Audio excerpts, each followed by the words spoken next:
Today we're going to talk about the really powerful, science-backed connection between the natural world and our own mental well-being. And honestly, it's a relationship that feels more important right now than ever before. You know that feeling, right? That mental chaos where it feels like your brain just has way too many tabs open at once. You're constantly jumping between them, and you can never really truly rest. Well, if you feel that way, you are definitely not alone. In our super fast-paced, always-on digital world, it's just a fact that stress and anxiety are becoming more and more common. It's kind of the shared experience of our modern culture. But here's the really hopeful part. What if the most powerful solution for all that mental overload isn't some new app or a complicated life hack, but something ancient, totally free, and literally right outside your front door? Okay, so let's get into the actual science here, because this is about way more than just, feeling nice when you're in a park. We are talking about real, measurable proof that nature has a direct and seriously calming effect on our brains. So what's actually happening up there?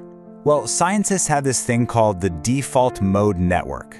You can basically think of it as your brain's worry network. It's the part that gets stuck in those loops of repetitive negative thoughts. Well, it turns out that spending time in nature helps to quiet that network down, shifting your brain activity toward a state that's much more calm and regulated. And it's not just in our heads, it's in our body's chemistry. When we're stressed out, our cortisol levels, that's the stress hormone, they spike. At the same time, those mood-boosting chemicals like serotonin and dopamine can dip pretty low. But after spending some time in nature, the whole script flips. Cortisol drops, and those feel-good neurotransmitters get a nice, healthy boost. It's a real physiological change. So, how long does this amazing transformation take? You might be thinking you need to book a week-long camping trip or something, but the research is actually kind of shocking.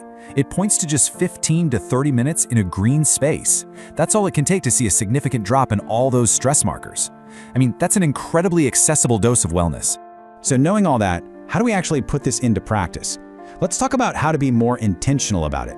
It's not just about being outside. It turns out that certain structured activities can really amplify these benefits.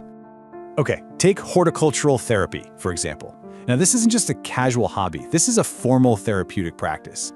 There are controlled studies that show these structured, plant-based activities lead to measurable, real-world reductions in anxiety and depression. We're talking about real clinical outcomes. So, what is it about gardening that's so powerful? Well, it pretty much works on 4 key levels. First, you get gentle physical activity, which releases those feel-good endorphins. Second, you get this amazing sense of purpose from nurturing something and watching it grow. Third, all of your senses are engaged. The feel of the soil, the smell of the plants. And finally, if you're in a community garden, you build these incredible social connections. It's like a holistic workout for your mental health. And here's what's so important to remember. While just sitting in a park is definitely good for you, actively engaging with nature, that's where the magic is. Getting your hands dirty, planting something, tending to it. That active participation is often the key ingredient for a much deeper emotional benefit. Okay, so let's make this super practical. How can we fit this into our already busy lives? This is all about turning this amazing knowledge into a simple, easy habit that you can actually stick with. One really incredible practice is called Shinrin-yoku, which translates to forest bathing. Now, this isn't about hiking or exercise, it's about mindful immersion. You just walk slowly, you engage all your senses, and you simply be in the forest.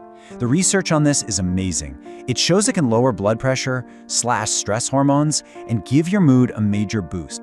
But look, even if you don't have a giant forest nearby, this quote highlights something so vital. These small, consistent microdoses of nature really, really matter. We're talking just 10 to 15 minutes a day. A quick walk at a local park, or even just sitting under a tree on your lunch break, that can produce real, meaningful benefits for your mental health.